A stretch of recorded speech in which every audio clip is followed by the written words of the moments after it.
I'll tell you, in every single case, the Lord keeps His word. ನಾನು ಹೇಳ್ತೇನೆ, ಪ್ರತಿಯೊಂದು ಪ್ರಕರಣದಲ್ಲಿ ಕರ್ತನು ತನ್ನ ಮಾತನ್ನ ಉಳಿಸಿಕೊಂಡಿದ್ದಾನೆ. You shall not need to fight. The Lord will fight for you. ನೀನು ಹೋರಾಡ ಅವಶ್ಯಕತೆ ಇಲ್ಲ, ಕರ್ತನು ನಿನಗಾಗಿ ಯುದ್ಧ ಮಾಡುತ್ತಾನೆ ಅಥವಾ ಹೋರಾಡುತ್ತಾನೆ. Why not experience this in this coming year? ಈ ಬರುವಂತ ವರ್ಷದಲ್ಲಿ ಯಾಕೆ ಇದರ ಅನುಭವವನ್ನ ನೀವು ಪಡೆದುಕೊಳ್ಳಬಾರದು? It's one thing to read it in scripture. It's quite another thing to experience it in life. ಒಂದು ಸಂಗತಿ ಸತ್ಯವೇದದಲ್ಲಿ ವಚನ ಓದೋದಾದ್ರೆ, ಮತ್ತೊಂದು ಸಂಗತಿ ವಚನವನ್ನ ನಮ್ಮ ಜೀವಿತದಲ್ಲಿ ಅನುಭವಿಸುವುದಾಗಿದೆ. So you know what they did the next day when the enemy came and they went out to battle? ನಿಮಗೆ ಗೊತ್ತಾ ಮುಂದಿನ ದಿನ ಏನಾಯ್ತು ಅಲ್ಲಿ ಅಂತ? ವೈರಿಗಳು ಆ ಒಂದು ಹೋರಾಡಲು ಬಂದಾಗ ಆತನ ಎದುರುಗಡೆ, You know, today they go with guns and all. Those days they went with bows and arrows.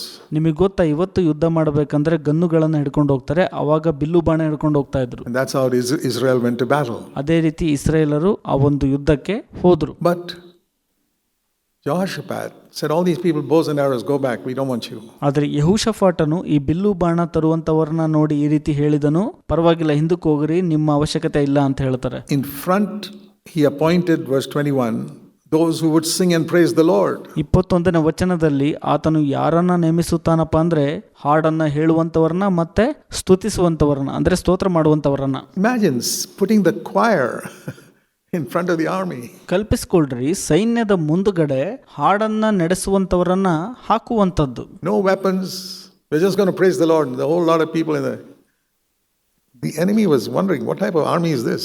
Everybody raising their hands and praising the Lord and coming to fight. No bows and arrows. ಯಾವುದೇ ಅಸ್ತ್ರ ಇಲ್ಲ, ದೇವರನ್ನ ಸ್ತೋತ್ರ ಮಾಡಿಕೊಂಡು ಅವರು ಬರ್ತಾ ಇದ್ರು ಅಷ್ಟೇ. ಅಲ್ಲಿ ಜನಗಳು, ವೈರಿಗಳಿಗೆ ಆಶ್ಚರ್ಯ ಆಯ್ತಲ್ಲಿ, ಏನಿದು ಇವ್ರ ಹತ್ರ ಬಿಲ್ಲು ಬಾಣ ಇಲ್ಲ, ಅಸ್ತ್ರ ಇಲ್ಲ, ಎಲ್ಲರೂ ಕೈಯನ್ನ ಎತ್ಬಿಟ್ಟು ದೇವರಿಗೆ ಸ್ತೋತ್ರ ಮಾಡ್ಕೊಂಡ್ ಬರ್ತಾ ಇದಾರೆ, ಎಂತಹ ಸೈನ್ಯ ಇದು ಅಂತ. What did the Lord do?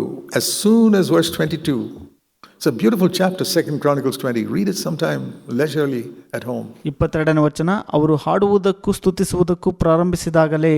2 ಪೂರ್ವಕಾಲ ವೃತ್ತಾಂತರ 20ನೇ ಅಧ್ಯಾಯ ಸುಂದರವಾದಂಥ ಅಧ್ಯಾಯವಾಗಿದೆ, ಮನೆಯಲ್ಲಿ ಕೂತಾಗ ಓದ್ರಿ. As soon as they began singing and praising, the Lord defeated all those enemies. ಅವರು ಹಾಡುವುದಕ್ಕೂ ಸ್ತುತಿಸುವುದಕ್ಕೂ ಆರಂಭಿಸಿದಾಗಲೇ ಕರ್ತನು ಎಲ್ಲಾ ವಿರೋಧಿಗಳನ್ನ ಹೊಡೆದು ಹಾಕಿದನು ಅಂತ. Verse 2, the great multitude. Verse 22, the Lord defeated all of them. 2ನೇ ವಚನ ಮಹಾಗುಂಪು.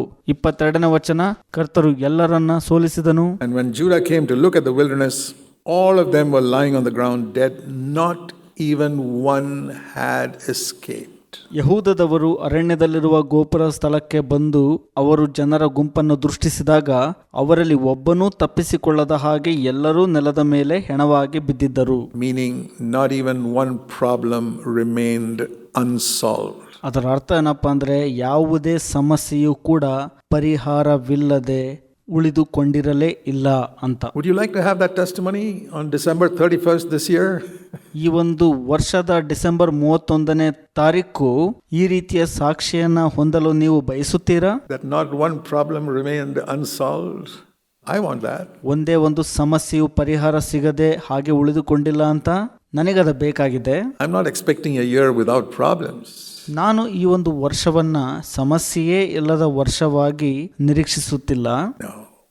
As long as we live on this earth, we'll have problems. ಇಲ್ಲ, ಈ ಲೋಕದಲ್ಲಿ ನಾವು ಇರುವಷ್ಟು ದಿನ ನಮಗೆ ಸಮಸ್ಯೆ ಅನ್ನುವಂಥದ್ದು ಎದುರಾಗುತ್ತಲೇ ಇರುತ್ತದೆ. The early Christians faced much more. In China today, they are persecuted, they have to hide and have their meetings secretly, and they get captured and put into prison.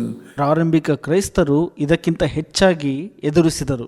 ಇಂದು ಚೀನಾದಲ್ಲಿ ಕ್ರೈಸ್ತರು ಹಿಂಸೆಗೆ ಒಳಗಾಗ್ತಾ ಇದ್ದಾರೆ, ರಹಸ್ಯವಾಗಿ ಕೂಟಗಳನ್ನ ಮಾಡ್ತಾ ಇದ್ದಾರೆ. ಅವರು ಒಂದು ವೇಳೆ ಸಿಗಾಕೊಂಡ್ರೆ ಸೆರೆಮನೆಗೆ ಒಯ್ಯಲ್ಪಡ್ತಾರೆ, ಹಿಂಸೆಗೆ ಒಳಗಾಗ್ತಾರೆ. ಈ ರೀತಿಯೆಲ್ಲ ಅನುಭವ ಇದೆ ಅಲ್ಲಿ. They are tortured. So many Christians are tortured in the first 2-3 centuries. It was really bad. ಮೊದಲ 2-3 ಶತಮಾನದ ಕ್ರೈಸ್ತರು ಬಹಳಷ್ಟು ಹಿಂಸೆಯನ್ನು ಅನುಭವಿಸಿದ್ದಾರೆ.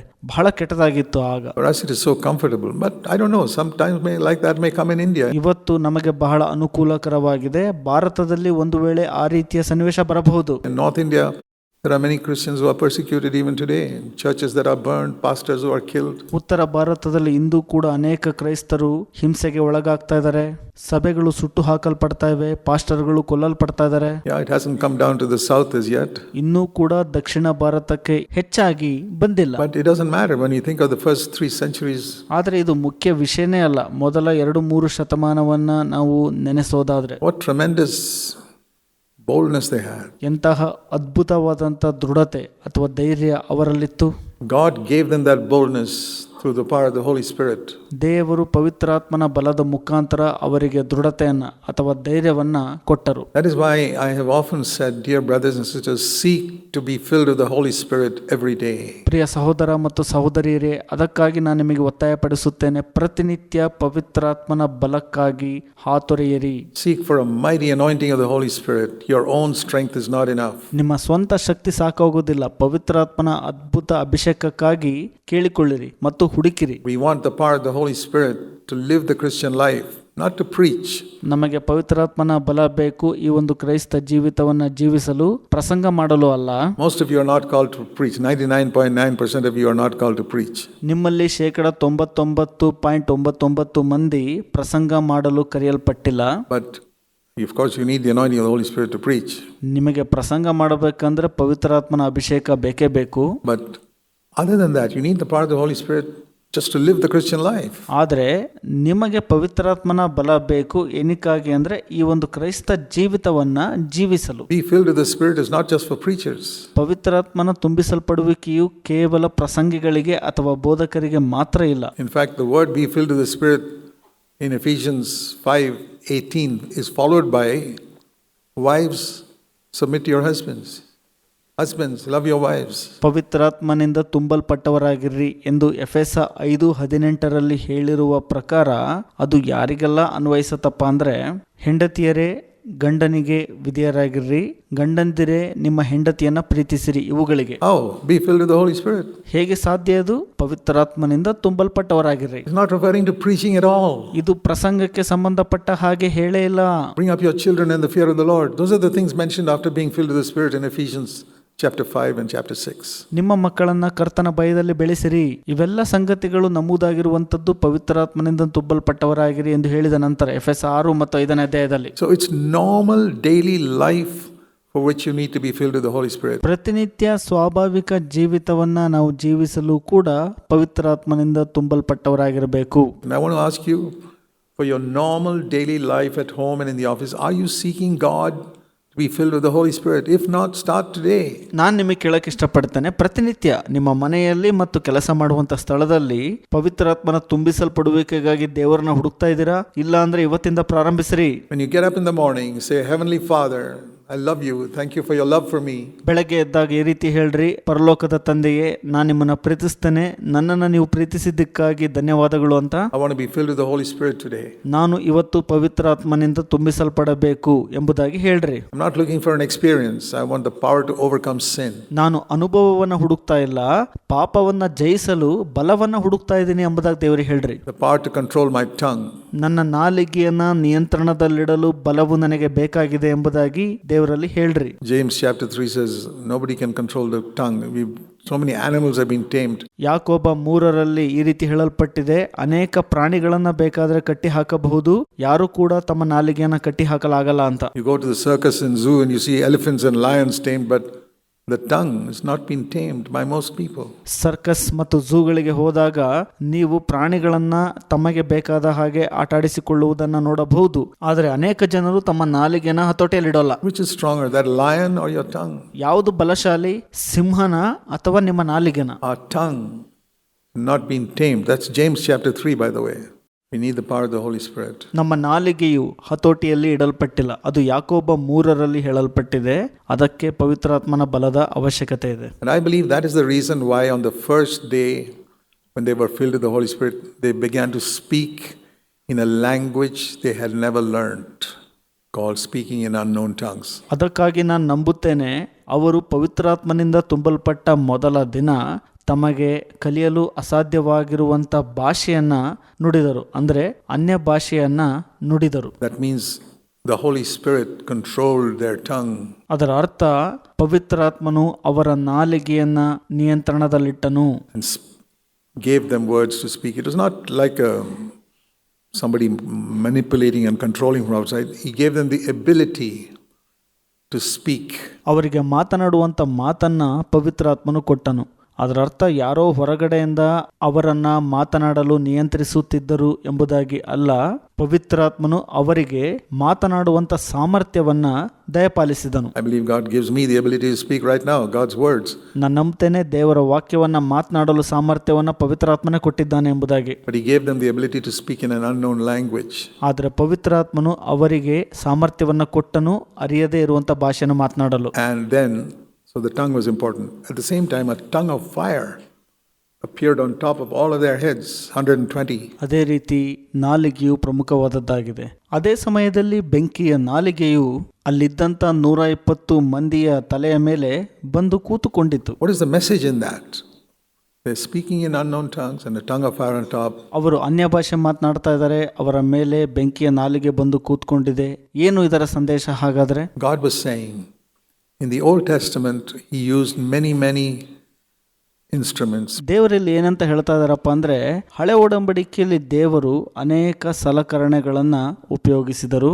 But in the new covenant, it is the tongue that God is going to use more than any other part of the human body. ಆದ್ರೆ ಹೊಸ ಒಡಂಬಡಿಕೆಯಲ್ಲಿ ದೇವರು ನಾಲಿಗೆಯನ್ನ ಮನುಷ್ಯನ ಯಾವುದೇ ಅಂಗಗಳಿಗಿಂತ ಹೆಚ್ಚಾಗಿ ಉಪಯೋಗಿಸುತ್ತಾರೆ. That was the message on the day of Pentecost. ಪಂಚಶತಮ ದಿನದಂದು ಸಂದೇಶ ಅದೇ ಆಗಿದೆ. And that's why the devil wants to control your tongue. ಅದಕ್ಕಾಗಿ ದೆವ್ವವು ಅಂದ್ರೆ ಸೈತಾನನು ನಿಮ್ಮ ನಾಲಿಗೆಯನ್ನ ನಿಯಂತ್ರಣದಲ್ಲಿಡಲು ಪ್ರಯತ್ನಿಸ್ತಿರ್ತಾನೆ. It's like in the old days they would neutralize the weapons of the enemy. ಅದು ಯಾವ ತರಪ್ಪ ಅಂದ್ರೆ, ಹಿಂದಿನ ಕಾಲದಲ್ಲಿ ವೈರಿಯ ಅಸ್ತ್ರಗಳನ್ನ ಒಂದು ರೀತಿ ತಣ್ಣಗೆ ಮಾಡುವ ರೀತಿಯಲ್ಲಿ. It says the Philistines, when they fought against Israel, they would get rid of all these people who could sharpen the spears and the swords. ಫಿಲಿಸ್ಟಿಯರು ಇಸ್ರಾಯೇಲರ ವಿರುದ್ಧ ಯುದ್ಧಕ್ಕೆ ಹೊರಟು ಬಂದಾಗ ಅವರು ಆಯುಧಗಳನ್ನ ಹದಗೊಳಿಸುವ ಕಮ್ಮಾರರು ಇಸ್ರಾಯೇಲರಿಗೆ ಸಿಗದಂತೆ ಅವರನ್ನ ಹೊಡೆದೋಡಿಸಿದರು. They got rid of them, so Israel was left with nobody to sharpen their spears and swords. That is a very strategic act that the Philistines did. ಅವರನ್ನು ಇಲ್ಲದಂತೆ ಮಾಡಿದ್ದರಿಂದ ಅವರ ಆಯುಧಗಳನ್ನು ಹರಿತಗೊಳಿಸುವವರು ಇರಲಿಲ್ಲ. ಇದು ಫಿಲಿಸ್ಟಿಯರ ಚತುರ ಕಾರ್ಯತಂತ್ರವಾಗಿತ್ತು. That's what the devil does. Neutralize these people's tongues so that their tongues can never be used for God. ಅದನ್ನೇ ಸೈತಾನನು ಮಾಡುವಂಥದ್ದು, ಜನರ ನಾಲಿಗೆಗಳನ್ನು ತಟಸ್ಥ ಮಾಡುವಂಥದ್ದು. ಇದರಿಂದಾಗಿ ಅವರ ನಾಲಿಗೆಗಳು ದೇವರಿಗೆ ಉಪಯೋಗವಾಗಬಾರದು ಎನ್ನುವುದು ಆತನ ಉದ್ದೇಶ. Make them tell lies. ಅವರನ್ನ ಸುಳ್ಳು ಹೇಳುವಂತೆ ಮಾಡುವಂಥದ್ದು. Make them fight with their wives and husbands and everybody in the office. Make them yell at people. ಹೆಂಡತಿಯೊಟ್ಟಿಗೆ, ಗಂಡನೊಟ್ಟಿಗೆ ಮತ್ತು ಕೆಲಸ ಮಾಡುವ ಸ್ಥಳದಲ್ಲಿ ಜನರೊಟ್ಟಿಗೆ ಜಗಳ ಮಾಡಿಸುವಂಥದ್ದು, ಅವರ ಮೇಲೆ ಎರಗುವಂಥದ್ದು. And that tongue will never be used by God, and that is the main instrument God wants to use. ಅವರ ನಾಲಿಗೆಗಳು ಎಂದಿಗೂ ದೇವರಿಂದ ಉಪಯೋಗಿಸಲ್ಪಡುವುದಿಲ್ಲ. ಇದನ್ನೇ ಮುಖ್ಯ ಅಸ್ತ್ರವನ್ನಾಗಿ ದೇವರು ಉಪಯೋಗಿಸಬೇಕು ಅಂತ ಬಯಸುತ್ತಾರೆ. That's the message on the day of Pentecost. Tongue of fire, speaking in tongues. ಪಂಚಶತಮ ದಿನದಂದು ಸಂದೇಶ ಇದೇ ಆಗಿದೆ, ಬೆಂಕಿಯ ನಾಲಿಗೆ, ಅನ್ಯ ಭಾಷೆ. Not the hand or the ear or eye, all that is useful, but the tongue. ಕೈ, ಕಾಲು, ಕಣ್ಣು ಅವ್ಯಾವೂ ಅಲ್ಲ, ಆದರೆ ನಾಲಿಗೆ. And so we see here they used their tongues to praise the Lord, and the Lord defeated their enemies. ಇಲ್ಲಿ ನಾವು ನೋಡ್ತೇವೆ, ಅವರು ತಮ್ಮ ನಾಲಿಗೆಯನ್ನ ದೇವರಿಗೆ ಸ್ತೋತ್ರ ಮಾಡೋದ್ರಲ್ಲಿ ಉಪಯೋಗಿಸಿದ್ರು, ಅದಕ್ಕಾಗಿ ದೇವರು ವೈರಿಗಳನ್ನ ಸೋಲಿಸಿದರು ಅಂತ. These things are written for our instruction. ಇವೆಲ್ಲವೂ ನಮ್ಮ ಒಳ್ಳೆಯದಕ್ಕಾಗಿ ಬರೆಯಲ್ಪಟ್ಟವುಗಳಾಗಿವೆ.